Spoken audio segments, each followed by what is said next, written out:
Hoy vamos a estar considerando la tercera sesión en el tema Mi encuentro con Jesús. El título del estudio es Jesús me dio gracia y perdón. ¿Usted se puede apoderar de ese título?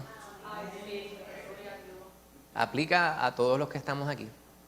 Y aplica a muchas personas que ni siquiera se han dado por enterado de esto. Y esta imagen, la semana pasada cuando dimos la asignación, hablábamos un poquito sobre ello, ¿verdad? Sabemos cuál es el pasaje que vamos a estar considerando.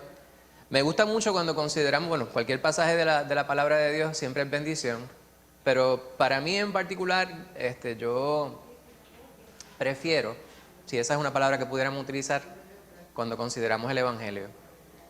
El Evangelio siempre es ocasión para uno internalizar lo que fue la vida, el ministerio, la pasión, la muerte, la resurrección de nuestro Señor Jesucristo. Y en este tiempo particularmente que nos encontramos en lo que llaman la Cuaresma, el tiempo de preparación espiritual para lo que es la Pascua, es un tiempo especial, ¿verdad? Es importante considerar, adentrarnos en el Evangelio, preparando nuestros corazones, nuestras mentes para la celebración de ese tiempo tan importante, ¿verdad? Y un tiempo que lo celebran tanto los cristianos como los judíos. Los judíos primero, y luego nosotros celebramos una Pascua diferente a la que entienden los judíos. Los judíos todavía, los judíos de religión, siguen celebrando la Pascua en conmemoración o rememoración de lo que fue aquel tiempo en el cual el Señor les libró del ángel de la muerte, ¿verdad? De perder su primogénito, pero enfocando en la liberación de la esclavitud en Egipto. Pues cuando el ángel de la muerte pasó por encima, que es lo que significa Peshá, ¿verdad? El pasar, Passover, pasar por encima, que es la Pascua judía. Pero para nosotros, la Pascua no son los conejitos, no son los pollitos. De ahí donde viene la expresión, y por eso es que la hermana decía la primavera, ¿verdad? El colorcito amarillo. Cuando dicen, en inglés dicen, fulano de tal, he's no spring chicken. De ahí donde viene, ¿verdad? Los pollitos de la primavera. Los pollitos de Josué y Lorimar. Pues para nosotros la Pascua no es nada de eso. La Pascua nuestra es Jesucristo, como dice el hermano Pablo. El ángel de la muerte pasa por encima de todo aquel que tenga la sangre de Cristo en el dintel de su puerta, ¿verdad? Sobre los marcos de su vida. Cuando la sangre de Cristo marca nuestra vida, pues la muerte no nos toca. Y esto hay que realmente internalizarlo de la manera correcta. Y a veces las cosas por costumbre pierden la esencia, el significado de lo que realmente deben ser. Por eso es importante adentrarnos con la actitud correcta cuando consideramos el Evangelio, ¿verdad? La gran historia, las buenas nuevas de la salvación en Cristo para toda la humanidad, para todos aquellos quienes quieran aceptar ese regalo inmerecido. Hoy consideramos, como les dije anteriormente, la tercera sesión y todos dijimos que el título de esta sesión nos apropiamos de él, porque Jesús nos ha dado a todos nosotros que estamos aquí, si hemos aceptado a Cristo Jesús por Salvador, gracia y perdón. Este es el tercero de 6 sesiones que vamos a estar considerando a través de este mes y parte del próximo. Estaremos considerando Juan 8, los versículos del 2 al 11. Y la idea central del estudio es: Jesús tomó mi culpa y me liberó. Tomó mi culpa. Eso da por sentado que todos éramos culpables. Algo que hemos reseñado, que es interesante respecto al sistema judicial nuestro, es que cuando usted es juzgado civilmente, hay dos desenlace posible. Que usted sea declarado culpable o que usted sea declarado no culpable. Nunca le van a declarar inocente. Aunque la ley dice que usted es inocente hasta que se le pruebe lo contrario.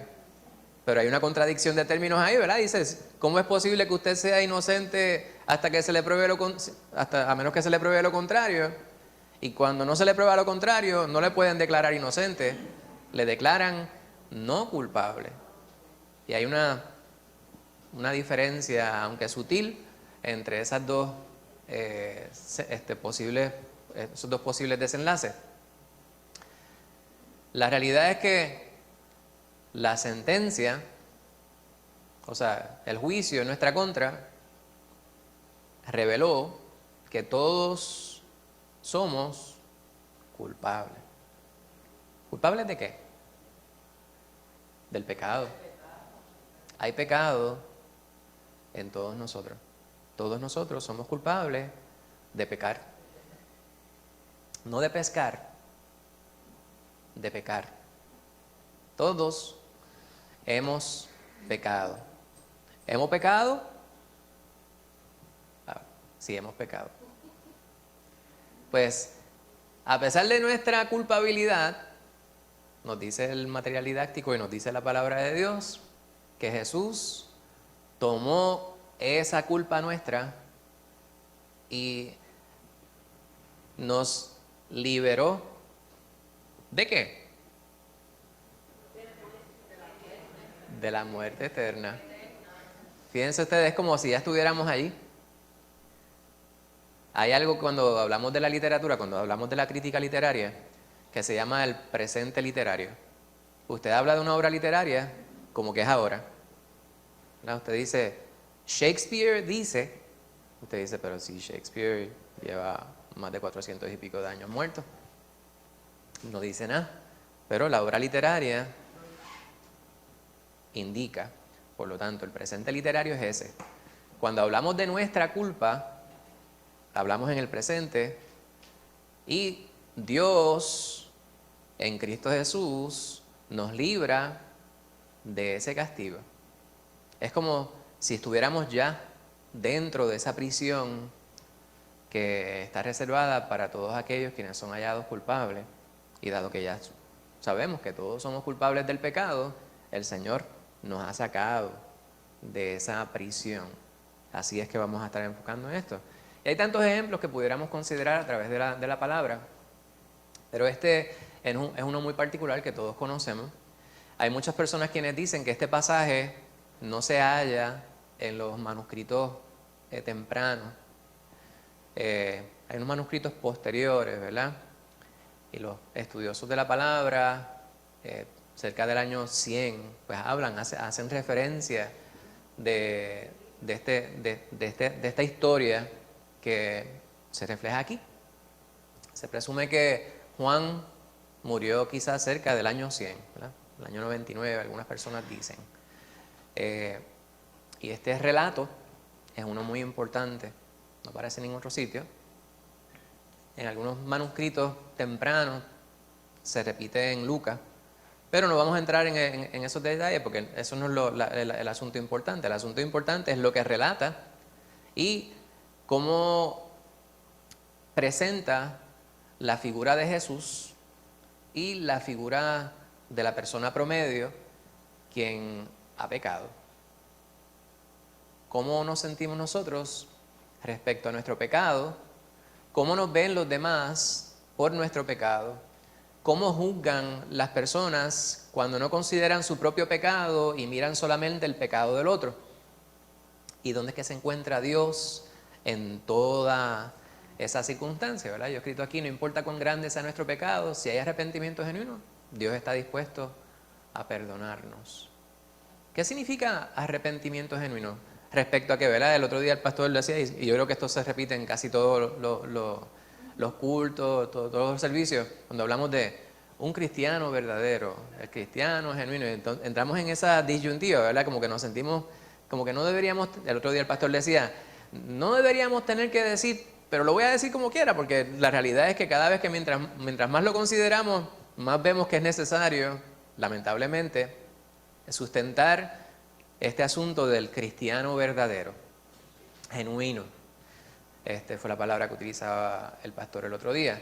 Pues el arrepentimiento genuino, ¿verdad?, versus el falso arrepentimiento. ¿Qué será eso? ¿Qué es arrepentimiento genuino? ¿Cómo definiríamos eso? Y estas son palabras mías, esto no es parte de un arrepentimiento de corazón. ¿Qué es requerido para tener un verdadero arrepentimiento? Un cambio. Rosana. Pues una convicción de que uno ha pecado contra Dios y de que lo que ha hecho está mal. Entonces le duele mucho en el corazón y nunca más quiere hacer eso otra vez. Amén, amén. ¿Alguien más iba a comentar? Escucha, hermana Rebeca. Siento de que somos pecadores, genuinamente, dentro de lo más profundo de nuestro ser. Muy Y bien. no hay duda alguna de eso. Repasemos, hermano. La que tenía el micrófono ahora es Rebeca. Y la que está a su lado, o sea, de gris, no a su lado, ¿verdad? Al lado de ella, es Rosana. Pues arrepentimiento genuino es ese que acaban de mencionar ellas dos, lo que decía mi hermana Lorian, de corazón. Es necesario reconocer lo que decía Lorimar, la convicción, la decisión de no volver a hacer aquello que sabemos que está incorrecto. Eso es verdadero arrepentimiento. Hacemos esta aclaración porque en muchas instancias hemos hablado sobre cómo las personas a veces dicen, me arrepiento de haber hecho esto, pero no realmente porque haya una convicción de mejorar, sino porque el resultado no les salió como ellos querían. O porque pasaron una tremenda vergüenza. Y ya. Más allá de eso, pues, hermanaíta.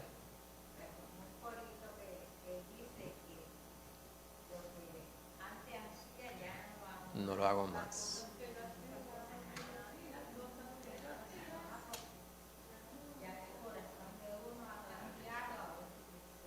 Amén, amén. Pues ahí está el resultado. Amén. Pues gloria a Dios. Pues de eso estamos nosotros hablando hoy, ¿verdad?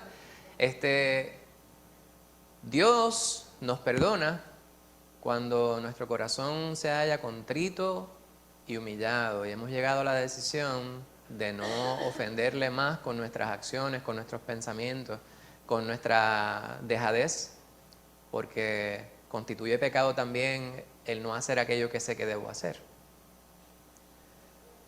Dios nos perdona, pero hay una expectativa de parte de Él respecto a nuestro proceder en cuanto a los demás. Es más fácil yo ver el pecado que está en los demás que ver el pecado que está en mí. Por eso el Señor allá en Mateo 7 dice, no juzguéis para que no seáis juzgados, porque con la misma vara con que juzgáis, os seréis juzgados. Y es donde habla sobre la hipocresía que hay en algunas personas quienes ven la paja en el ojo ajeno, mientras en la suya hay un poste de luma, ¿verdad? Así dice la palabra, dice, sácate el poste de luma que tienes en tu propio ojo. Es que la imagen. No he visto todavía a alguien que tenga la capacidad, y yo creo que voy a pedirle a alguien que me haga ese dibujo. Eso sería tremendo, ¿verdad? Tener un cuadro donde aparezca la persona con un poste caminando lo más bien y señalando al otro, mira la pajita, y el otro con una pajita así bien chiquitita en el ojo. Y ese cuadro sería no para mofarse, sino para uno recordar a veces cuál es la condición de uno, señalando a los demás cuando en nuestra vida hay pecado. Siempre hay pecado en nuestra vida. ¿Por qué? Porque nos hallamos en este vehículo con tantas limitaciones. Pues todos pecamos. Pues el Señor tiene una expectativa respecto a nosotros en cuanto miramos a los demás, porque Él es el modelo máximo de cómo debemos nosotros obrar para con los demás. Él enseñó a los discípulos cómo debían ellos perdonar a los demás, ¿verdad? Y en la oración modelo les dice, ¿verdad?, cómo es que deben orar. Perdona nuestras ofensas como también nosotros. Hay una expectativa de parte de Dios respecto al perdón que debemos nosotros dar a los demás. Momento que Él le decía que era necesario perdonar, Pedro pensaba que él sabía todas. Y entonces nosotros debemos perdonar hasta 7 veces. Y el Señor le dijo, no, cabezón, hasta 70 veces 7.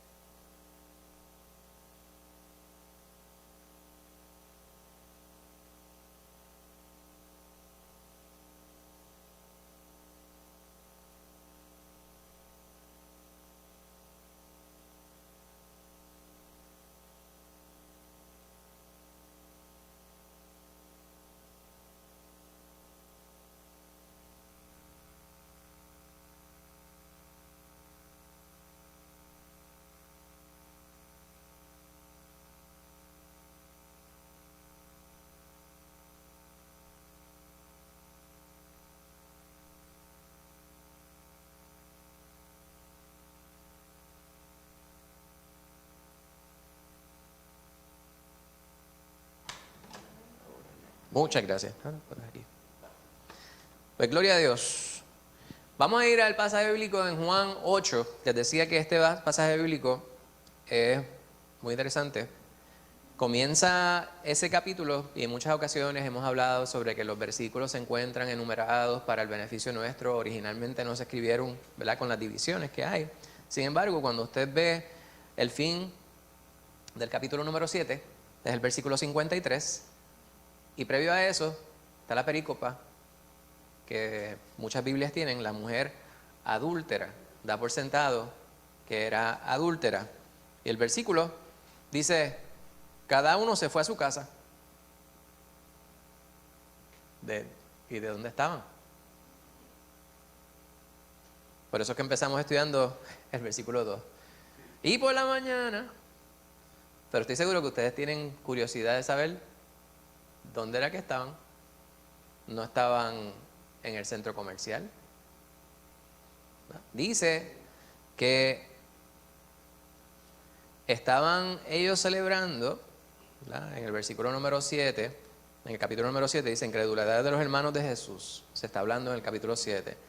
Después de eso dice Jesús en las fiestas de los tabernáculos. Hubo un tiempo que estuvimos nosotros considerando la fiesta. El pastor nos llevó al estudio de las fiestas judías.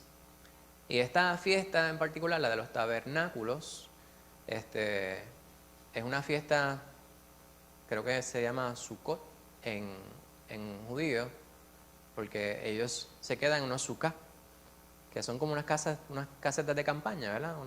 Unas tiendas. Y se celebra unos 7 días. Fuera de Israel, unos 8 días, los que están en la diáspora. Y lo que hacen es, ellos poner unas casas de campaña, o en este tiempo, pues la celebración es que a veces simplemente desayunan o comen allí, pero se quedan en la casa. En algunos lugares, algunas personas quienes son más extremos, si pueden, duermen dentro de esas casas de campaña, rememorando el tiempo que estuvieron los judíos viviendo en casas de campaña durante el tiempo que transitaron ellos por el desierto. Pero son unas fiestas bastante alegres. Siguen unas fiestas que son un poco más de más compunción, ¿verdad? El principio del año judío coincide con cerca del otoño en muchos lugares en el norte. La primera fiesta de su año se llama Rosh Hoshana. Y esa se llama la cabeza del año. Y ahí comienzan ellos a considerar los pecados que ellos han cometido, presentándose a Dios para que Él les ayude, ¿verdad? Y entonces están unos 10 días aproximadamente llegando a Yom Kippur. Yom Kippur es el día de la expiación. Y esto lo hemos estudiado en distintas ocasiones en la palabra. Y allí, ese día, esperan que Dios les ayude les perdone sus pecados para ellos poder continuar sirviendo al Señor de la manera correcta. Hay un pequeño interim allí, unos 4 o 5 días, y luego ellos celebran la fiesta de los tabernáculos, o de las casas de campaña, ¿verdad? Que no es ese el término que utilizan ni siquiera en español, lo estoy diciendo yo. Y eso es lo que venían ellos de celebrar. Estaban comenzando el año. Queremos poner esto en contexto, ¿verdad? Para ver qué es lo que estaba en la mente de estas personas o debía estar en el corazón de ellos. Por eso decimos que las cosas que se celebran por costumbre o por tradición muchas veces pierden su esencia. Estamos celebrando, comenzando el año con un corazón compungido, contrito, humillado, que estábamos diciendo lo necesario, el verdadero arrepentimiento que se requiere para que Dios perdone nuestros pecados. Así estaban ellos comenzando el año. Rosh Hashanah, todo ese tiempo, yo soy un pecador, Señor, perdona mis pecados. Yom Kippur, el Señor perdona los pecados de todo el pueblo y ahora yo me siento que estoy libre, como decía aquel anuncio de Irish Spring en Puerto Rico, me siento limpio, revivido de nuevo. Decía el comediante, que no recuerdo el nombre de él ahora, que salía con Juan Manuel Lebrón. Me siento limpio, revivido de nuevo. Pues así se sentían, revividos de nuevo. ¿Para qué? Para hacer el bien, debía ser. Usted, el Señor, se reconoce que el Señor le ha perdonado, por lo tanto es para hacer el bien. Pues de ahí venían ellos. El Señor estaban buscándolo para matarle. Y había esta lucha entre las personas. Habían unos que decían, pero es que de la manera que él habla, ¿cómo es posible que no sea de Dios? ¿Verdad? Porque él, un hombre sin estudio, y habla con tanta claridad y con tanta autoridad, tiene que ser de Dios. Pero había muchos que decían, realmente no lo es. Hay que apresarle, hay que castigarle. Y estaba esa confusión en ellos, esta discordia, este debate entre ellos.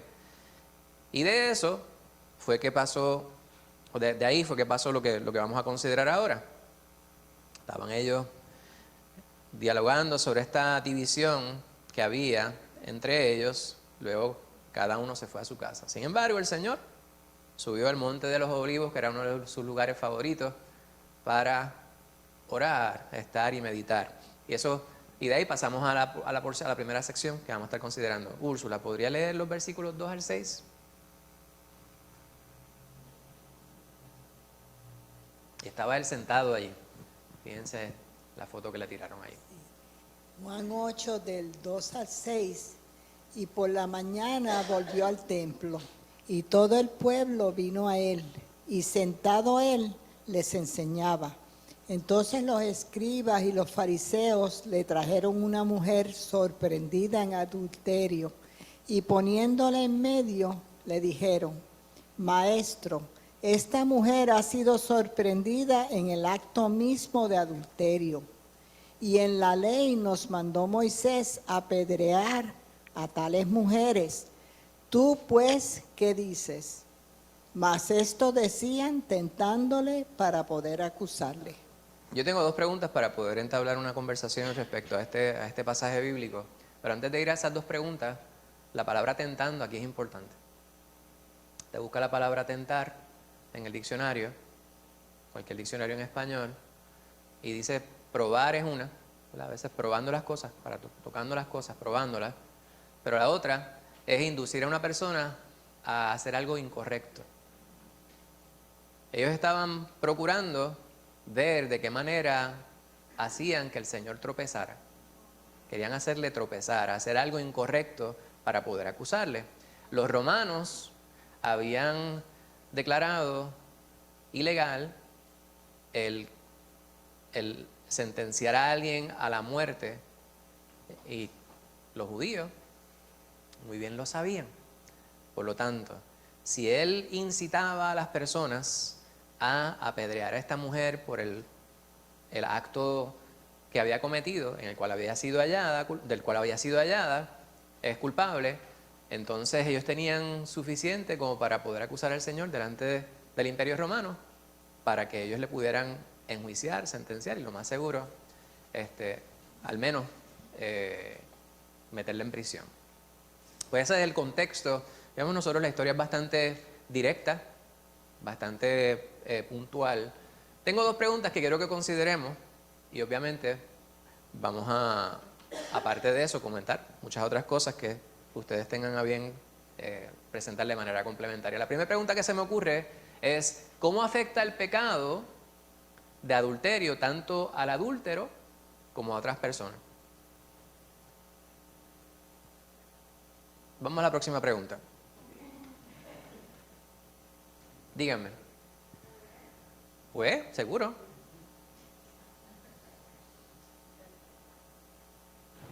Si no me equivoco, hay una porción en la Biblia, ahora mismo no me acuerdo cuál es, pero que habla que cualquiera que cometiere, the gist of it, o sea, en resumen, que cualquiera que cometiere pecado sexual es contra sí mismo y contra la persona.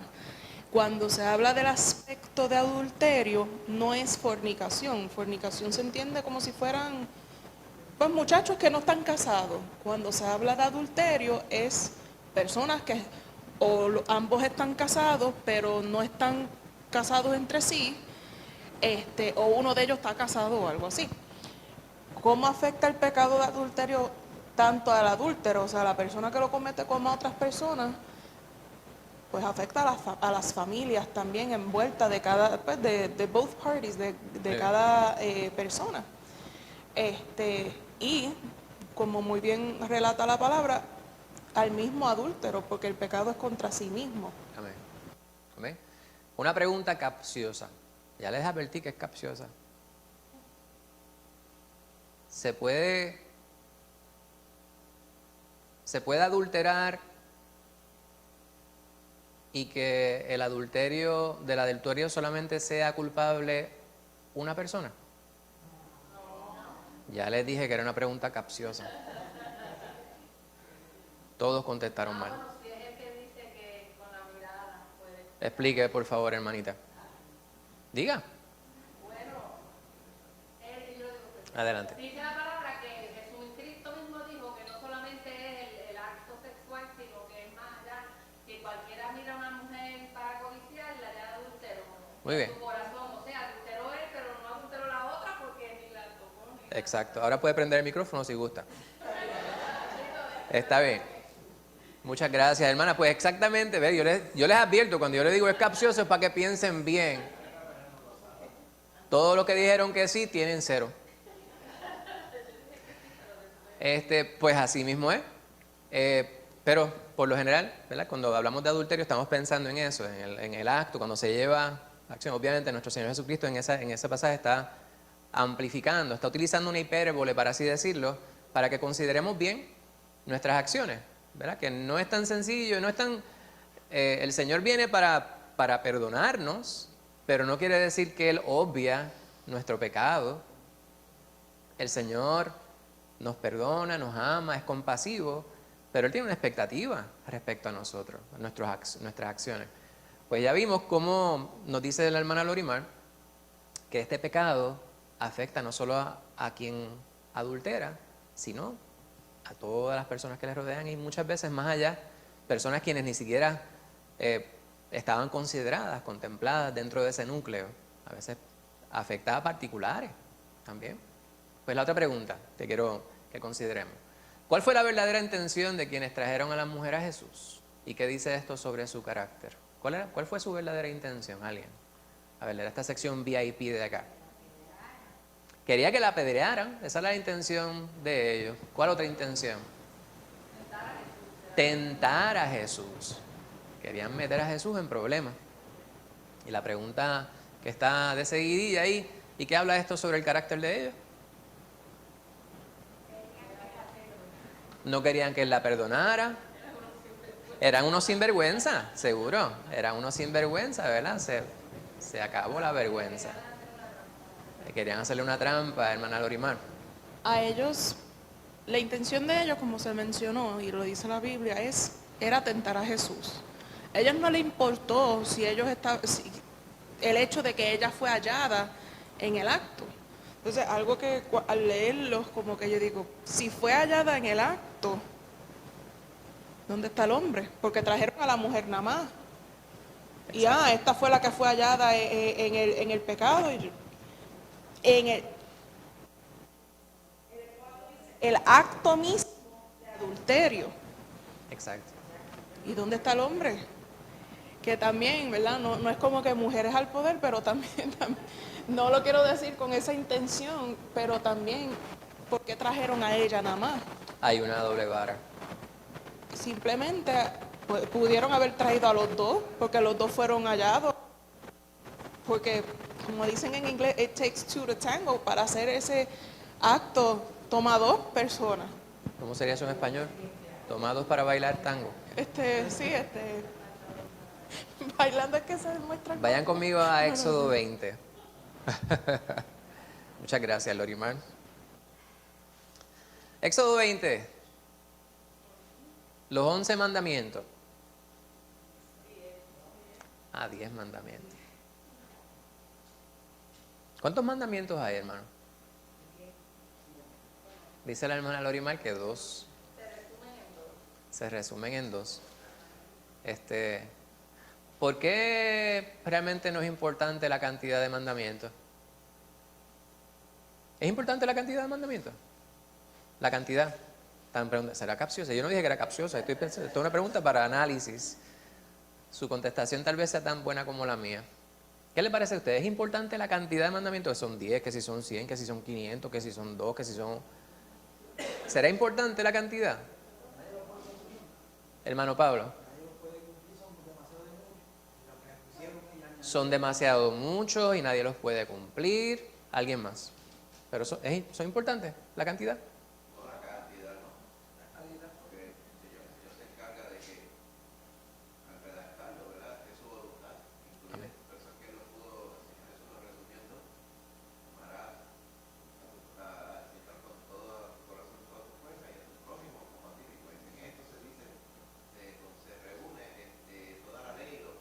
Amén, amén. Pues hay algo más importante que la cantidad de mandamientos, como bien señala nuestro pastor. El que Cristo Jesús haya muerto por usted y por mí, y el que usted haya recibido ese regalo inmerecido de la salvación en Cristo Jesús, le libra a usted de estar preocupándose por la cantidad de mandamientos. Pero lo que tiene que acertar es a Cristo Jesús. Y usted procurar serle fiel en todo. Somos salvos para buenas obras. No somos salvos por buenas obras. Y ahí está la tranquilla, ¿verdad? Que había en un momento. La tranquilla de un momento era, tienes que hacer todo esto. Entonces algunos pensaban que haciendo todo eso eran salvos. Sin embargo, este momento que se narra en este pasaje que estamos estudiando, venía, o se centra, ¿verdad? En un momento en el cual ellos venían de celebrar unas fiestas en las cuales se subrayaba la necesidad del arrepentimiento delante de Dios para el perdón de los pecados. O sea, no era que usted no pecara, era que usted confiara en que Dios le perdonara sus pecados para usted poder ser salvo. Pero el Señor, como lo sabe todo, desde un principio sabía que nadie podría cumplir con la ley, como dice mi hermano Pablo. Hemos hablado sobre el pacto abrámico. ¿Recuerdan esta narración que hacemos, verdad? Que el Señor hizo que Abraham entrara en un profundo sueño y él tiene esta visión. El Señor que está atravesando por las carcasas de unos animales solo. Y ese es el pacto. Es un pacto unilateral, no bilateral. Unilateral, ¿por qué? Pues porque el Señor sabía que nadie podría cumplir. El cortar un pacto, como hemos dicho anteriormente, en la cultura hebrea, lo que significaba era, Pablo y yo vamos a entrar en un contrato, se consigue un animal o unos animales, se mataba el animal y se partía en dos, se ponía las carcasas y la sangre del animal en el medio, y ambos pasábamos entre las carcasas, simbolizando que aquel que fallara, incumpliera con ese pacto, entonces la sangre vendría o caería sobre ellos. En el caso del pacto abrámico, Dios sabe que la humanidad no puede cumplir con el pacto porque estamos limitados por muchas razones. Pero nuestra naturaleza humana, hay concupiscencia en nosotros, dice Santiago. Cuando nosotros pecamos, no es porque hemos sido tentados por Dios, sino que por nuestra propia concupiscencia fallamos. Pues el Señor atraviesa la carcasa, Él cumpliendo. Ahora, cuando nosotros consideramos la palabra de Dios, nos damos cuenta que la palabra está puesta para señalar, ¿verdad?, cuáles son nuestras deficiencias y cuál es el plan de Dios para poder superar esas deficiencias. Vamos a Éxodo 20, los 10 mandamientos, pues allí. Esta es una de las partes de la Biblia a la cual más se hace referencia. No vamos a ir sobre cada uno de esos mandamientos, pero les señalo esta porción para que veamos nosotros dónde es que se encuentra lo que están ellos señalando. ¿Se encuentra allí lo que están ellos señalando? El versículo 14. No cometerás adulterio. Ahora, cuando usted va a Levítico 20 también, Levítico 20, se habla sobre cuál es la consecuencia de ese pecado. Y ahora se me perdió aquí. El versículo 10, ¿verdad? El versículo 10 dice: si un hombre cometiere adulterio con la mujer de su prójimo, el adúltero y la adúltera indefectiblemente serán muertos, sin ningún tipo de solución que no sea esa. Los dos morirán. No se dice que se les va a apedrear, pero como esa era una costumbre, apedrearle, ¿verdad? Ellos fueron e interpretaron que habría que apedrearle porque ella fue hallada en adulterio. La palabra de Dios nos habla sobre cómo era la mente de ellos, porque estaban fijados en unos asuntos puntuales. Si comparáramos, y no vamos a hacer ese ejercicio porque tomaría muchísimo tiempo, pero si comparamos este pecado, ¿verdad?, la falta contra este mandamiento lo comparamos con otros mandamientos, hay unas diferencias particulares. Por ejemplo, déjame ir nuevamente a Éxodo 20, vuelvan a Éxodo 20. Por ejemplo, dice: no matarás, versículo número 13. No matarás. Quien comete ese pecado, ¿cuántas personas vienen a ser partícipes de ese pecado? Una sola persona. Obviamente pueden varias personas matar a alguien, ¿verdad? Por ejemplo, ¿verdad?, unos individuos hurtan o le roban a alguien y deciden que le van a quitar la vida entre todos. Pero cuando se habla sobre el individuo, quien peca ahí es ese individuo en contra del otro y en contra de Dios, por supuesto.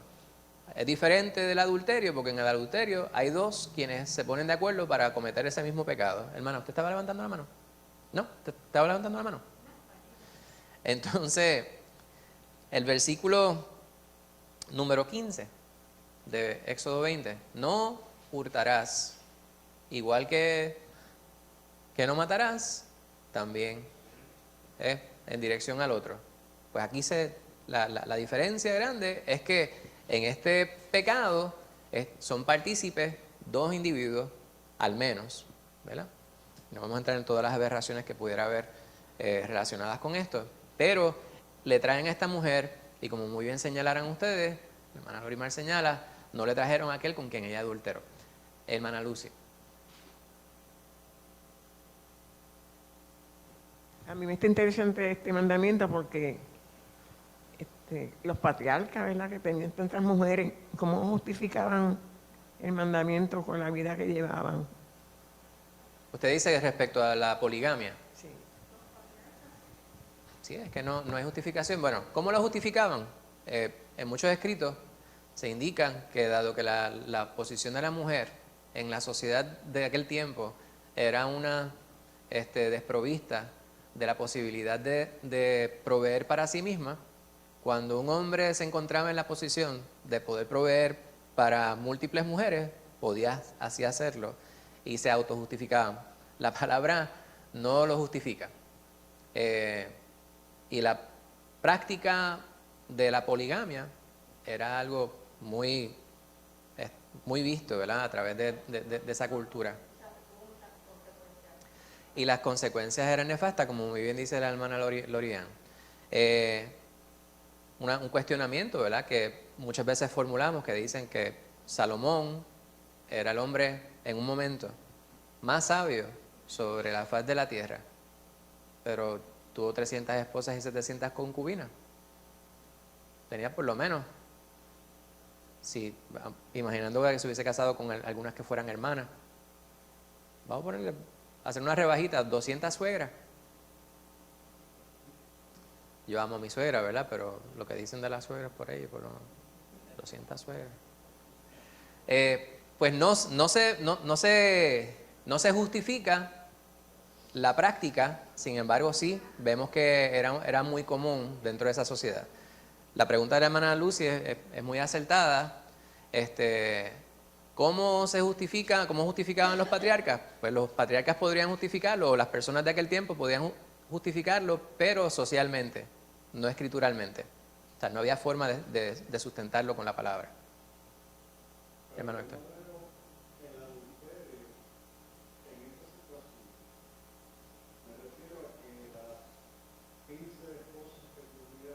Patriarca eran esposas de él y entonces él no las compartía con nadie, sino que eran esposas de él. ¿Dónde está el adulterio ahí? Pues, desde la perspectiva social, las palabras suyas tienen mucho sentido. Sin embargo, siendo la institución del matrimonio creado por el Señor entre un hombre y una mujer, entonces es múltiple la falta de parte del individuo quien se casa con más de una mujer. Sí, Con cada mujer adicional con quien se casa, si vemos nosotros la palabra como que la institución del matrimonio es entre un hombre y una mujer, si el hombre tiene más de una esposa, con cada una de las esposas adicionales que tiene, está fallándole a su primera esposa, que es la única esposa reconocida por la palabra. Sí, de acuerdo, pero me refiero solamente al aspecto de adulterio, no de que esté correcto lo que están haciendo. No, pero yo entiendo lo que usted dice, ¿verdad? Y esa tal vez es la justificación social, cultural, dentro de ese tiempo. Sin embargo, desde el punto de vista de la palabra, siendo la institución del matrimonio entre un hombre y una mujer, cada matrimonio adicional, aunque esté justificado socialmente, significa que hay un adulterio. Exacto. Amén. José Luis y luego Rosana. Hay que aprenderlo.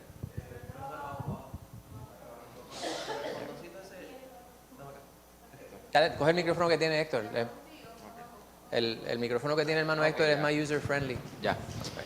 Esto lo aclara Jesús en los evangelios, cuando él le preguntan los saduceos, ¿verdad?, para tentarlo sobre la vida después de la muerte. Y le dicen del hombre que se casó 7 veces, la mujer que se casó 7 veces con 7 hombres diferentes. Y le dicen, entonces, ¿verdad?, porque cada uno murió. Y le dicen, entonces, ¿de quién va a ser? ¿A quién le va a pertenecer esa mujer en el cielo, verdad? Básicamente. Y esa es la forma bien tonta de ellos desmentir la vida después de la muerte, por decirlo así. Y él les corrige incluso diciendo que ya en el cielo no va a ser así. Y también le dice, por la dureza de vuestro corazón. Primero hay otras porciones que habla de la carta de divorcio. Moisés permitió esto. Uno lo ve en la escritura, cuando uno lee, me parece que es en Deuteronomio, habla incluso de si alguien se casa con otra mujer, dice no disminuirá la porción de ropa, la porción de comida y el deber conyugal, dice, con la primera esposa. Sabemos que, entonces, muchos de los que hacían esto caían en pecado porque no tenías para proveer tanto una sola persona, aparte de los reyes. Y con todo eso vemos en muchas instancias que David peca por buscar más mujeres. Se roba a la mujer de otro y mata al hombre. Salomón empieza a adorar a otros dioses porque sus mujeres lo empujaron a eso. Jacob le causó riñas, ¿verdad?, entre Raquel y Lea. Incluso después, más tarde en la escritura, en esa parte no estaban los mandamientos todavía, pero dice, no te casarás con la hermana, no te casarás con una mujer estando su hermana estando viva, dice, para que no riñen entre sí, básicamente. O sea, que son partes, y dice, wow, hay partes de la escritura que son bien fuertes, pero es por eso mismo, porque esas cosas eran como respirar naturalmente en los paganos. La moralidad sexual simplemente no existía para nada. Y el Señor les permitía a ellos tener a veces algo que hasta uno dentro en la vida cristiana uno considera, eso sigue siendo inmoral, pero era tan diferente y mejor, aunque era incorrecto en muchas veces. Por ejemplo, lo mismo de divorciar, ¿verdad? A veces hasta para proteger a la mujer de no dejarlo con un hombre abusivo que no la ama por cualquier estupidez. Pero él dice, no fue así en el principio, ¿verdad? Varón y hembra los creó y dice, dejará al hombre a su padre y a su madre y se unirá, y dice, lo que el Señor unió, no lo que Moisés ni la gente ni nada, no lo separa el hombre, ¿verdad? Pero hay ciertas concesiones que se permiten por el pecado, pero no es por bueno nada, es por el pecado. Eso es lo que vemos en los patriarcas mayormente, que después se reduce cuando está la ley, y ¿verdad? También hay que entender eso, en los patriarcas, a ellos no se les dio ninguna ley. El Señor les llamaba a cuenta en ciertos puntos, pero a ellos no se les dio ninguna ley todavía a ellos, hasta que vino entonces la conciencia de la ley. Esto es lo que Dios pide de ustedes, y esto es pecado, y esto no. Sí.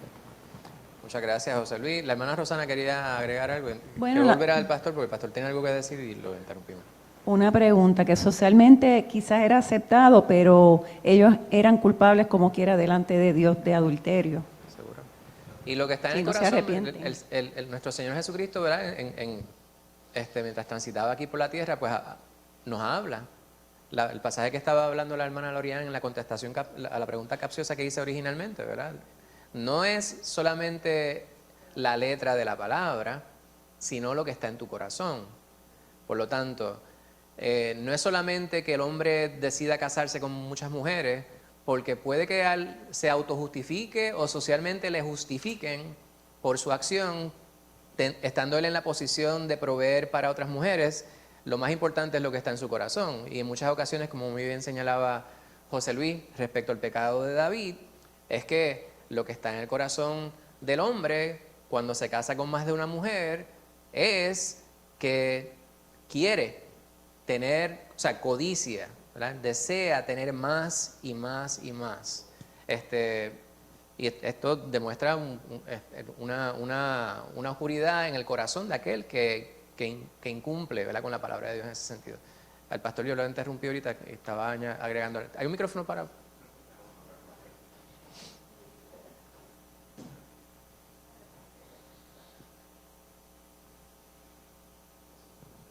Sí, ok. Lo que ha dicho está muy bien. Si le pueden dar el micrófono.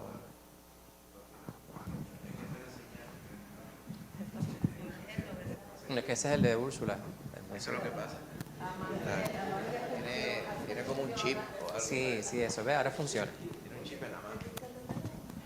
Sí, lo que iba a decir adicionalmente, que todo lo que se ha dicho se ha hecho correctamente, es que trajeron a la mujer, porque para la costumbre hay que diferenciar entre la costumbre de la época y lo que, debido al pecado mismo en la época, la sociedad iba viendo como que iba aceptando, y cuando se empieza a aceptar, pues se toma por costumbre, y después ley de vida, como le llaman la ley común. Pero la ley común en ese tiempo, obviamente, especialmente por lo que estaban intentando hacer todos estos sinvergüenzas aquí, era condenar a la mujer y no condenar al hombre, porque para el hombre, pues, el hombre se justifica, pues tiene unas necesidades, pues, y los hombres son hombres, y pues, el hombre puede tener varias mujeres. No se nos dice el contexto de adulterio de estas, ¿ves? Pero se implica que a lo mejor el hombre tenía a su esposa y tenía esta novia adicional, porque pues, entonces eso era lo que estaba aceptado en la sociedad. Hoy día también, ¿verdad? Si usted busca por ahí, cuando a veces le preguntan a los nenes chiquitos, yo sé que, ¿cuántas novias tiene? Porque esa mala costumbre permea hasta nuestros días, ¿verdad? Y después la cultura popular dice, la mujer es de la casa y el hombre es de la calle. Mira, otra poca vergüenza más. Y todo eso son cosas que uno tiene que ir, ¿verdad?, dejando fuera. De la misma forma que en aquel tiempo los varones y la sociedad tenían que dejar fuera esa noción de simplemente la carga y la culpa el varón se le perdona, pero a la mujer no. Porque a la mujer no le... Aquí la muchacha chiquita no le pregunta, oye, ¿cuántos novios tienes? ¡Oh! ¿Cómo va a ser posible eso? Eso es una abominación, ¿ves? Porque está ese asunto de la noción Pero la realidad es, como estaban diciendo, ¿verdad? En el otro tema, por la dureza del corazón, ¿verdad? Más, el Señor permitió a Moisés decir, pues mira, para el bienestar de las mujeres, para no quedarse con un arao, ¿verdad? Que no supiera amarla, no supiera hacer, ¿verdad? Tratarla bien como una princesa, como una reina, pues dijo, pues se le podía proveer la libertad. Por el otro lado, había muchas mujeres que quedaban desprovistas por muchas otras razones, por guerras y por diferentes situaciones. Pues en muchas ocasiones, el Señor, ¿verdad? Entendiendo, pues les permitía a un varón tener más esposas. Pero la realidad es que el fundamento de un hombre con su esposa, cualquier forma que sea diferente a eso, es adulterando ese precepto del Señor. Por lo tanto, no está bien. ¿Ven? ¿Algún otro comentario sobre este punto? Lorian. Sí, yo pensando aquí, ¿verdad? Estaba mirando en lo de los mandamientos y me puse a pensar que, por ejemplo, para adulterar, el primer mandamiento que la persona rompe primero es el de no codiciarás, porque está codiciando, como dice, la mujer de su prójimo. Y entonces si vamos a otros mandamientos como matar y adulterar, siempre va a empezar con codiciar. Ese codiciar te va a llevar a hacer esas cosas. Exacto. Y es interesante, ¿verdad?, ver eso, el peligro de la codicia, de querer lo que otros tienen, o no estar conforme con lo que tiene uno. Amén. Y eso es parte de las limitaciones, ¿verdad?, de la mente. ¿Levantaste la mano, José Luis? No. Pues vamos al próximo punto. Karina Andrea quiere leer Juan 8, 6 al 9. ¿Hay un micrófono que pueda prestarle ahí a la jovencita que está en la parte posterior? Dice así, Juan 8, 6b al 9. Pero Jesús, inclinado hacia el suelo, escribía en tierra con el dedo. Y como insistieran en preguntarle, se enderezó y les dijo, el que de vosotros esté sin pecado, sea el primero en arrojar la piedra contra ella. E inclinándose de nuevo hacia el suelo, siguió escribiendo en tierra. Pero ellos, al oír esto, acusados por su conciencia, salían uno a uno, comenzando desde los más viejos hasta los prósperos. Postreros. Y quedó solo Jesús y la mujer que estaba en medio. Recuérdame llevarte a chequear la prescripción. O sea, está de cambiar. Pues vemos nosotros esta porción. Cuando comenzamos el capítulo número 8, dice que nuestro Señor Jesucristo se encontraba acá haciendo ¿qué?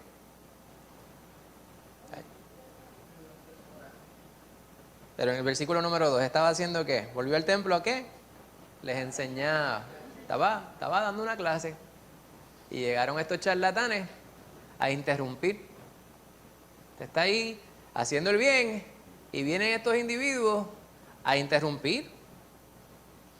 No sabemos de qué estaba enseñando el Señor, pero si estaba enseñando era para bendición de todos los que escuchaban.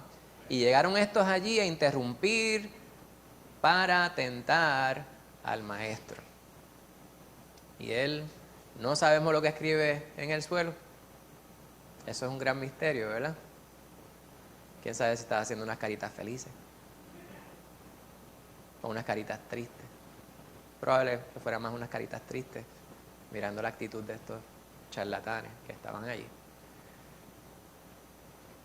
Y le preguntaron. Y él les contestó. Y les dijo lo que aparece ahí en rojo. Y esto es algo bien interesante, ¿verdad? De la manera que él les cambia la perspectiva a lo que están ellos hablando. Ahora ella está haciendo esto malo, y él le dice, pero ustedes, considérense primero. Y ahí está Mateo 7, ¿verdad? No juzguéis para que no seáis juzgados, porque con la misma vara con que juzguéis, os seréis juzgados.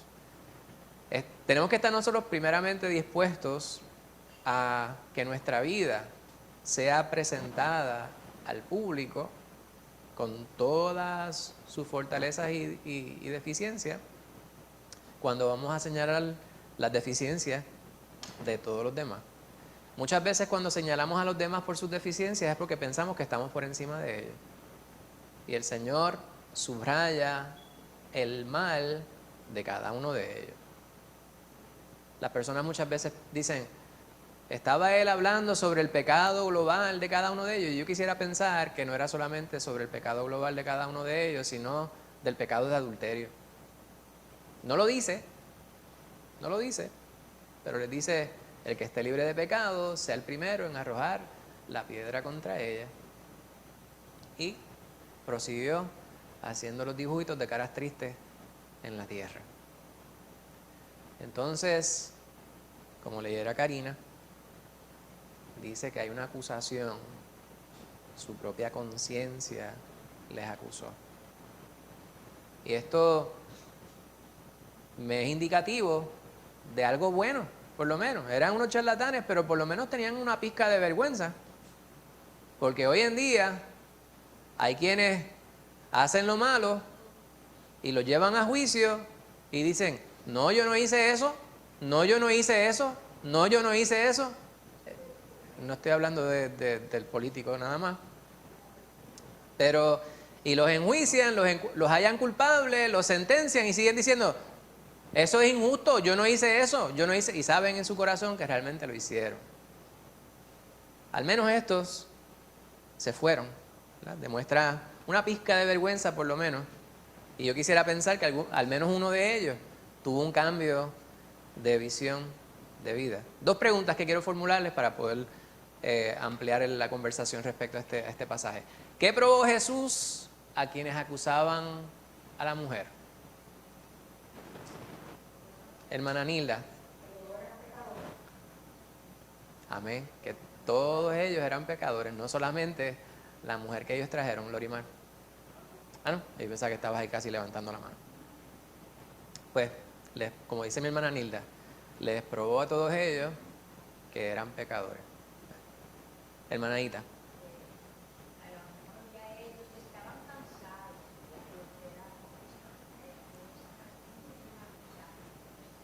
Es probable que todos ellos hubiesen participado con ella o con alguna otra mujer, ¿verdad? Quizás ella no era la única mujer, ¿verdad? Porque una de las cosas es que la mancha, la pequeña mancha sobre el individuo se amplía a través del crisol de la visión putrefacta y corrompida que puede tener las personas. Eso quedó casi poético, ¿verdad? Nuestra mente corrompida amplía la maldad en el otro. Se compra una camisa blanca, como tantas camisas he dañado yo, dejo un bolígrafo con la punta abierta y me pongo el bolígrafo y de momento yo siento un frito. Otra camisa que daño. Y es un puntito, no tan grande, ¿verdad? Hay veces que se ha hecho un punto bastante grande y ya yo no utilizo los de fuente, eso. Hasta los ballpoints, algunos de ellos, y se mancha, aunque sea chiquito, pero yo lo veo y ya la camisa no sirve para mí. ¿Verdad? Ya es para usarla en el patio, ya. Yo lo veo bien feo. Y así muchas veces nos sucede cuando evaluamos la vida de los demás.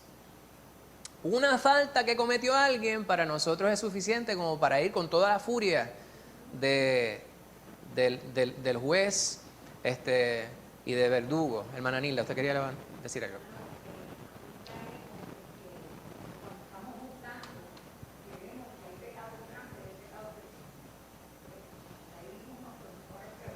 Amén. Amén.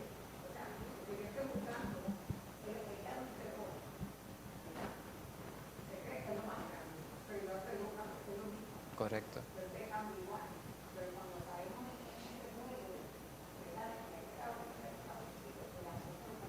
Adulterio por adulterio es lo mismo, cualquier otro pecado. Lo que dice mi hermana Aita, pues yo también estoy de acuerdo, ¿verdad? Quizá no con ella, pero quién sabe si todos los que estaban ahí fallaron de alguna manera, o sea, reconocieron que ninguno de ellos estaba libre de pecado.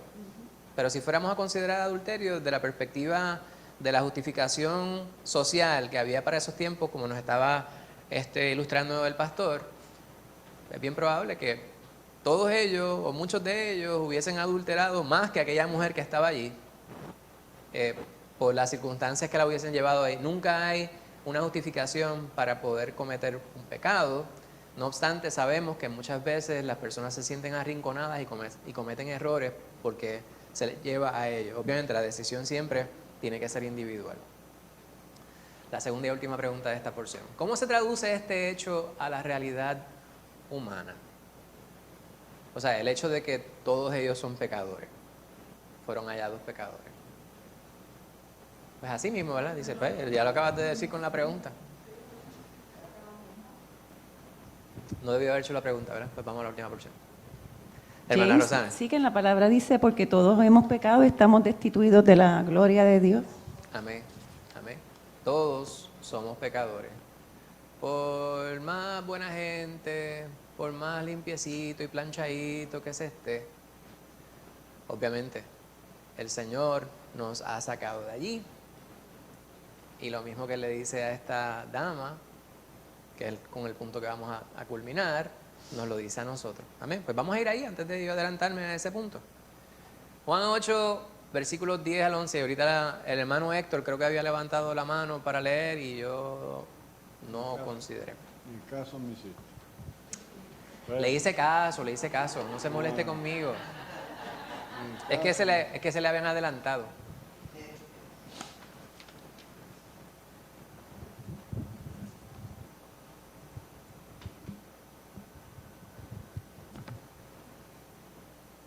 Juan 8, del 10 al 11. Enderezándose Jesús y no viendo a nadie sino a la mujer, le dijo: mujer, ¿dónde están los que te acusaban? ¿Ninguno te condenó? Ella dijo: ninguno, Señor. Entonces Jesús le dijo: ni yo te condeno, vete y no peques más. Y esto es un pasaje hermosísimo. Hermoso por demás. Este asunto de no viendo a nadie, no es que todo el mundo se fue. Por lo menos esa es mi interpretación. Él está mirando fijamente a ella. O sea, su postura en aquel momento. Hay personas quienes hablan sobre la necesidad de ver a la par, pero el Señor siempre va a estar muy por encima de nosotros, no importa en qué posición física Él se encuentre. El Señor puede estar al ras con la tierra y nosotros podemos estar sobre un pedestal y Él siempre va a estar muy por encima de nosotros. O sea, las interpretaciones que en algunos lugares aparecen respecto a la necesidad del Señor ponerse de pie para estar a la par con ella, pues no, yo no la acepto. Porque el Señor, no importa en qué posición se encuentre físicamente, siempre va a estar muy por encima de nosotros. Nosotros no le vamos a llegar ni siquiera al polvo que está debajo de la sandalia de nuestro Señor. Sin embargo, desde la perspectiva cultural, ¿verdad? De quien es el rabino, el maestro, la posición para enseñar era sentado, diferente a estos tiempos. En estos tiempos, el conferenciante, el maestro, el catedrático, muchas veces está de pie, excepto en el ejército. Ahora en el ejército se tiene que enseñar sentado. Es la expectativa porque quieren proteger, ¿verdad? la salud. Físicamente, pues, es menos nocivo a la salud el estar sentado para enseñar. Pero vamos a entrar en el asunto de la anatomía respecto a eso porque no viene al caso. Para ese tiempo, el maestro enseñaba sentado. Pues el Señor está allí, en esa posición. Enseñanza. Aquí, el Señor se pone de pie, pero es para tener una relación más íntima. O sea, no es el maestro de todos los que están allí, sino allí en ese momento el Señor se pone al nivel de a quién Él está evaluando. Y tiene un contacto íntimo. Dice que la veía solamente a ella. El artista en esta imagen que yo coloqué en esta diapositiva interpreta pues que había más gente. Por lo tanto, si había más gente, físicamente el Señor tendría que ver más gente. Pero Él dedicó su atención, su atención, su enfoque en ella, como Él lo hace en cada uno de nosotros. Y tiene unas palabras muy especiales para ella. 2 preguntas y vamos a volver al asunto de qué fue lo que le dijo el Señor. ¿Qué revela el que Jesús no condenara a la mujer respecto a su carácter, al carácter de Jesús? Hermana Rosana, ¿te iba a decir algo antes de contestar la pregunta? Pues déjame quitar la pregunta. Que lo que me llama la atención es que el Señor dijo, el que esté libre de pecado tire la primera piedra. El único que no tiene pecado es el Señor que estaba allí. Él era el único que podía tirar la piedra o condenarla, pero Él no la condenó. Él la perdonó. Y pues eso revela el carácter del Señor, amoroso, misericordioso, y que nos ama y nos quiere perdonar, no condenarnos. Fíjense, cuando vimos nosotros Levítico 20:10, había un castigo inherente, ¿verdad? En aquel momento, ¿verdad? En el cual se instituía la sentencia por la ley mosaica.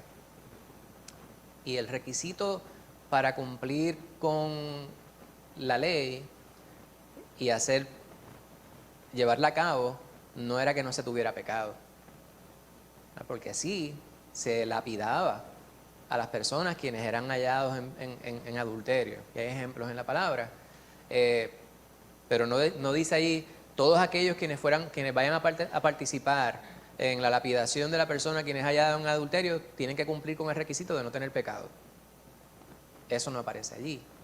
No obstante, el Señor lo que quiere es que ellos hagan una introspección respecto a su naturaleza, respecto a su condición, al momento de evaluar a esa mujer.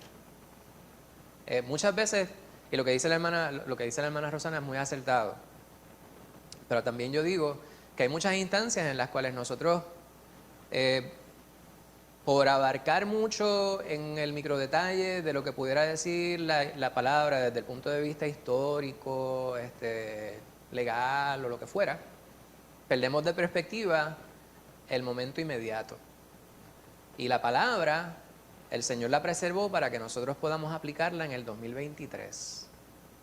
Y es por eso que el Señor dice, no se complique mucho la vida en considerar la cantidad de leyes que existen allí. No tienes que recordarlas todas de manera puntual. Con que recuerdes estos 2 puntos centrales respecto a la palabra, ya puedes decir que puedes internalizar la esencia de lo que aparece en la Biblia, de la ley y los profetas.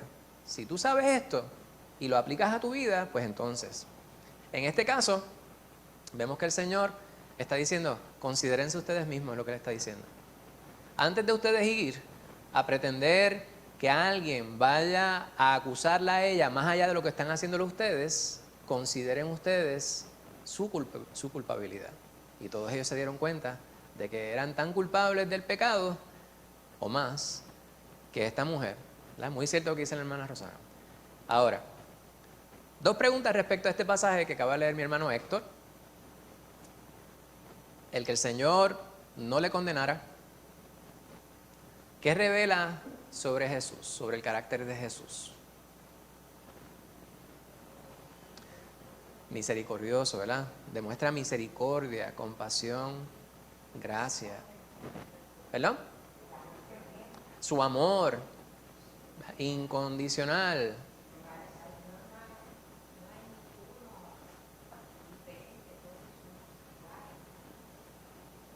Amén.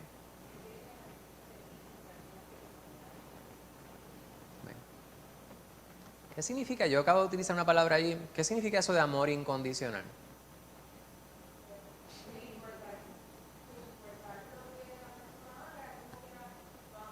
Amén.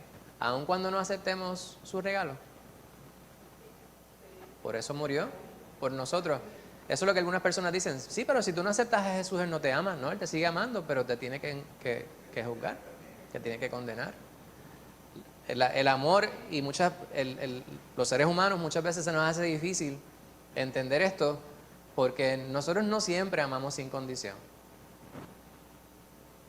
El Señor espera que lo hagamos, que le imitemos a Él, pero en nuestra limitación es difícil amar incondicionalmente. Piénsalo bien. Amén. Amén. Pues esto lo aprendemos, ¿verdad?, respecto al Señor en este pasaje. La última pregunta que vamos a formular, por lo menos aquí en esta porción formal del estudio. ¿Cuál es su expectativa en cuanto a nuestro compromiso? A pesar de esa misericordia, la compasión, el amor incondicional, ¿qué espera Él de nosotros, Karina?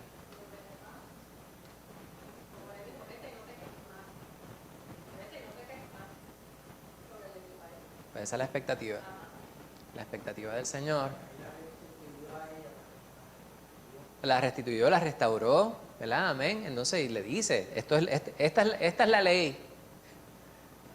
Mejora, ¿verdad? Haz lo contrario, ¿verdad? Hazlo bien. Hermana Nilda.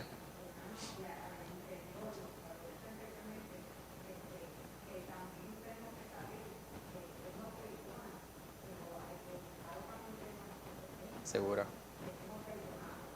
Eso me parece que es muy importante.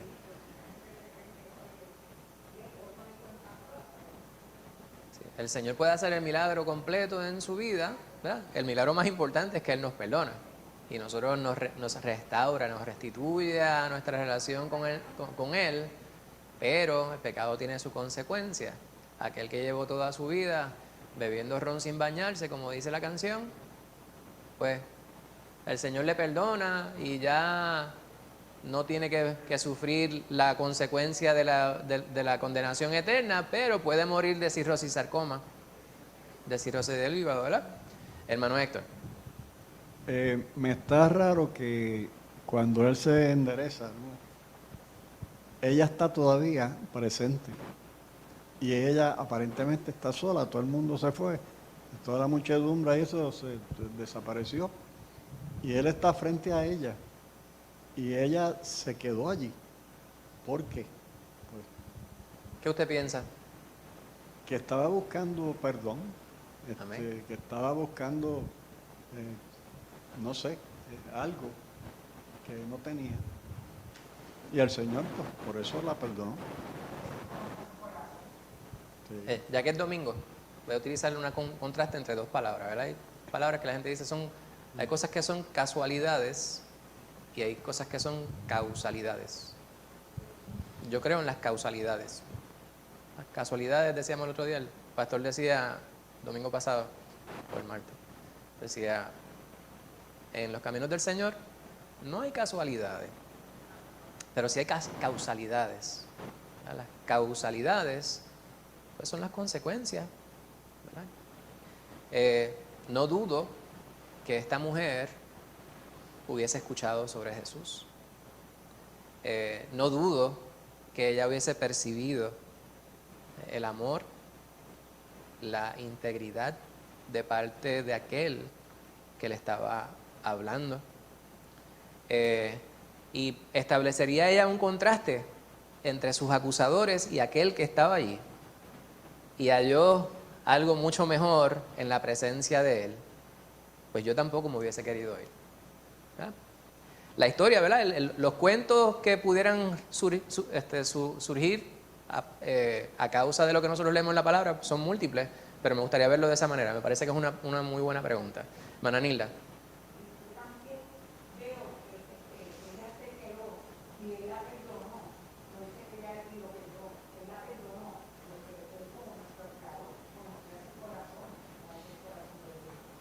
Nuevamente, él no la condenó. Me parece que ese es el paso previo al perdón. No dice la palabra, ¿verdad? Para si vamos a ser exactos respecto a lo que dice la palabra, él no le dice yo te perdono. Él le dice yo no te condeno. Y ese es un paso previo al perdón. Correcto. Entonces ahí, el que ya no pecara más, posterior a ese momento, demostraría un arrepentimiento genuino de su parte, lo cual la pudiera llevar al perdón divino. Me parece que eso es importante. Hermana Rebeca.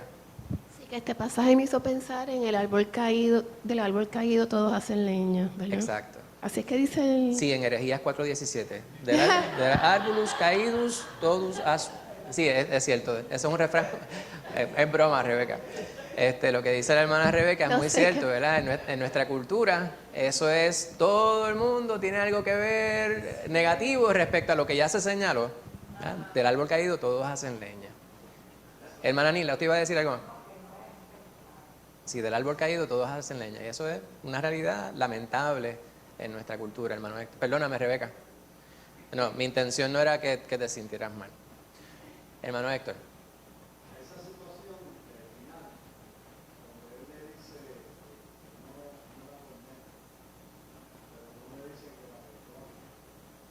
Como el jurado de hoy te dice que no eres inocente, No culpable. sino, que no eres culpable. Exacto, pero él tampoco le dice eso. No. Porque de hecho él la halla culpable. Él sabe que es culpable, pero extiende, tú eres culpable y todos los demás también son culpables. Pero no la condena. Exacto, no te condeno. A pesar de tu culpabilidad, que es lo que estaba citando mi hermana Rosana ahorita, ¿verdad? Que aunque todos pecaron, ¿verdad? El Señor sigue amándonos y el Señor nos restituye, nos restaura. Exacto. ¿Algún otro comentario, alguna otra pregunta? Hermana Úrsula. Aquí viene el regaño. Aquí el micrófono, mira, aquí al frente. Bueno, este funciona. Sí, acá es que el microchip. No, que esto, ¿verdad? Uno cuestiona a la mujer adúltera y todas esas cosas, pero entonces yo me he estado haciendo como una evaluación de mí. Y la situación es que nosotros los cristianos, no sé todo, voy a hablar de mí, ¿verdad? Que a veces decimos, sí, todos los pecados son iguales. Es más, hasta sin cometer el pecado, si tú tuviste una intención muy profunda en el corazón de cometer ese pecado, hasta eso se te puede decir que pecaste.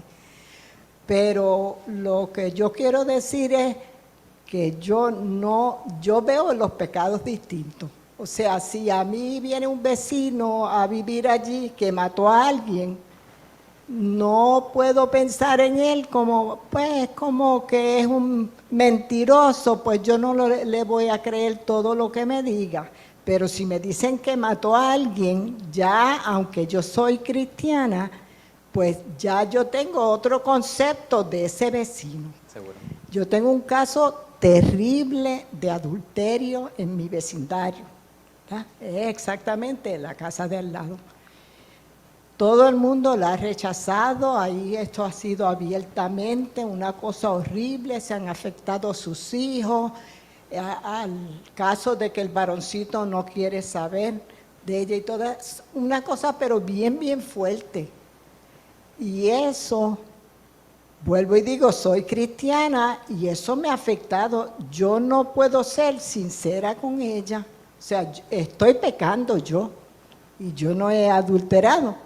Pero el caso de que la veo como distinta, entonces ella tiene que haberlo notado porque ella sabe que nadie habla con ella del vecindario, pero yo soy la vecina del lado y yo soy cristiana y ella tiene que saber porque ella ve mi forma de vivir y venir a la iglesia y cómo es el hogar, ¿verdad?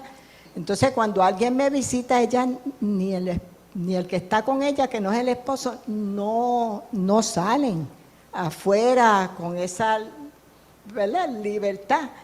Cuando los visitan a ellos la familia, pues ellos sí hablan y se oyen riéndose y todo, pero cuando es a cualquiera de los vecinos, como que se cohíben hasta salir de la casa. Pero la parte mía que Dios me ha hablado es que yo tengo que cambiar con mi relación, o sea, si no estoy siendo, que no soy muy espontánea con ella porque veo que el pecado lo veo más grande que otros pecados, pues eso yo tengo que cambiarlo, porque estoy dando muy mal testimonio de cristiana. Yo soy quizás una de las pocas cristianas por allí, pero estoy siendo igual que los que no son cristianos con relación a ella. Y entonces, pues, eso es duro. O sea, una cosa dura para mí, yo no sé Yo si digo para que otros es un cristianos, caso- pero para mí es duro Es un eso. caso bien complejo. Sí, ¿verdad? bien Ahorita complejo. José Luis estaba haciendo un comentario desde el punto de vista histórico y respecto a la normalización de la inmoralidad sexual. En el tiempo que nosotros vivimos, se ha normalizado la inmoralidad sexual, al punto de que hay instituciones que defienden los derechos de individuos quienes tienen desviaciones desde nuestra perspectiva de orientación sexual y de género, ¿verdad? LGBTQ y entonces todas las demás letras que le añaden, porque tienen algo para poder puntualizar todas esas cosas. El conflicto que yo puedo entender respecto a lo que usted menciona, estoy tratando a mi suegra de usted, porque aquí estamos hablando, me parece genuino. Nuestra perspectiva como cristianos, la pregunta es, ¿debemos nosotros amar a todas las personas de la misma manera? La contestación es sí. Sin embargo, nosotros tenemos que tener mucho cuidado con cómo nosotros nos relacionamos con las personas quienes abiertamente han decidido no seguir a Cristo. Estas personas, si saben cuál es tu manera de vivir, tú te identificas como cristiana, para ellos tú eres una religiosa. Ellos son religiosos, pero nosotros no somos como ellos. ¿Sabrán ellos lo que significa ser cristiano? Pues es bien probable que sí sepan ellos lo que quiere decir ser cristiano, ¿verdad? Desde su perspectiva, pero no de la manera que nosotros lo hemos internalizado.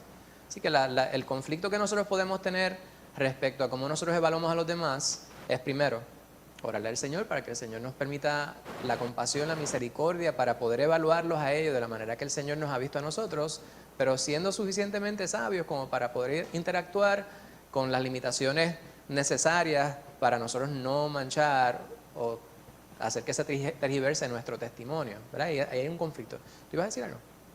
Pues me parece que ese es un conflicto que tenemos todos, no solamente tú. Entonces el problema es que ellos son tus vecinos inmediatos. Creo que todos nosotros, si fuéramos a hablar sobre las situaciones que pudiéramos tener con vecinos específicos, pues no nos daría el día. Pero es un conflicto que yo creo que todos los cristianos atravesamos y tenemos. ¿Qué vamos a hacer en cada situación? Pues orar por ellos. Orar por ellos. Yo creo que no se es hipócrita cuando nosotros pensamos que tal vez el acercamiento constante, continuo con la persona, ¿verdad? Tal vez el temor de, si le doy demasiada confianza, va a querer estar en mi casa y todas las personas saben que esa persona está en pecado. Pues la palabra pues nos habla sobre esto, ¿verdad? Las personas quienes abiertamente han decidido no aceptar a Cristo, pues la palabra nos dice que nosotros vamos a hacer al respecto. ¿Verdad? Nosotros no queremos asociarnos con esas personas. No es que no nos asociemos con los pecadores, porque entonces tendríamos que nosotros irnos allá al monte del estado y quedarnos allí debajo de una palmera. ¿Alguna otra pregunta, algún otro comentario, queja, aclaración? Adelante, hermanita. ¿Hay un micrófono que le puedan prestar a la hermanita para que pueda leer del manual?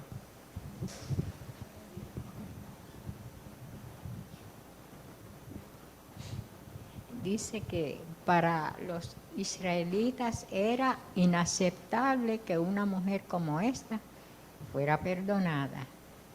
Lo que no podían apreciar era el gran amor de Jesús por las personas que sí estaban deseosas porque el Señor les perdonara. Amén. Esta mujer era adúltera, pero dentro de su corazón había el deseo de encontrarse con Jesús y por esa razón Jesús estaba allí esperando que ella llegara para perdonarla. Y con eso cerramos el estudio. Me parece que Amén. eso es un buen resumen. Nosotros todos fuimos beneficiarios del perdón de Jesús. Él no consideró cuál era nuestro pecado. Yo estoy de acuerdo con Úrsula en que no hay pecado, los pecados no son iguales. El Señor quiere que nosotros sepamos que todos pecamos, no importa cuál es nuestro pecado. La diferencia entre mentir y asesinar y matar es que yo miento y le puedo pedir perdón a la persona y la persona me puede decir, pero si yo la mato a la persona, no le digo, perdóname que te mato. Hermana Lorian.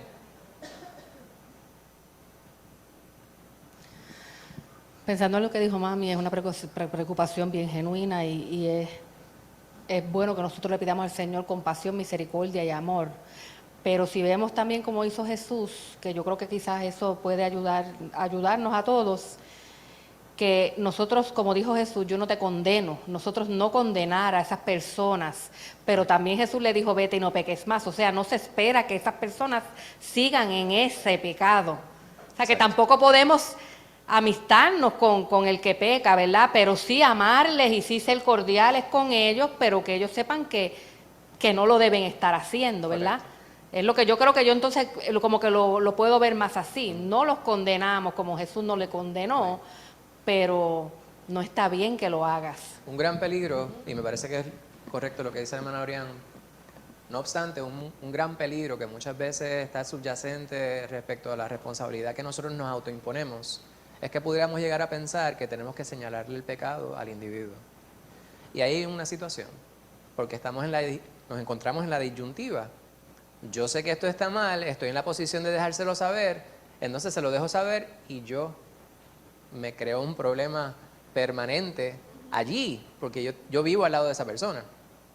Pues hay que ser sabio respecto, hay que ser astuto, ¿verdad? Pues creo que la mejor manera de uno demostrar a las personas que están mal es demostrándole lo que está bien con nuestra propia vida. No dejando de amarle, no dejando de ser cordiales, como dice la hermana Lorian. Sin embargo, pidiéndole dirección al Señor para poder testificar de la manera correcta, en amor, en el momento que el Señor provea. A veces nosotros forzamos la situación. Y eso es ahí donde entra el problema, ¿verdad? Yo sé que, mira, tú sabes que Dios condena el adulterio, hijo del diablo. Ahí empezó la guerra. Y parecerá jocoso, pero muchas veces esa es la actitud del creyente. Muchas veces esa es la actitud de las personas quienes entienden que esa es una responsabilidad. Pues no podemos forzar las situaciones. ¿Alguna otra pregunta, duda, comentario? Ustedes fueron los que llegamos a la 1:30, pero mi intención era los 50 minutos. Gloria al Señor. La semana que viene tenemos otro estudio en Juan. La cuarta sesión de este tema, me encuentro con Jesús, ya por título, Jesús abrió mis ojos a la verdad. Y, basado en la imagen, la ilustración que está ahí artística, ya saben de qué vamos a estar hablando, ¿verdad? Ese hombre a quien el Señor le devolvió la vista, ¿verdad? Los cojos oyen, los ciegos hablan. No están despiertos ya. Está bien. Pues el Señor le devuelve la vista a los ciegos. Y vamos a ver cómo esto aplica a nuestra propia vida. Juan 9, versículos 1 al 17, 32 al 33, 35 al 38, esa es su asignación para la semana que viene. Si no hay comentarios adicionales, les pido que tengamos una palabra de oración.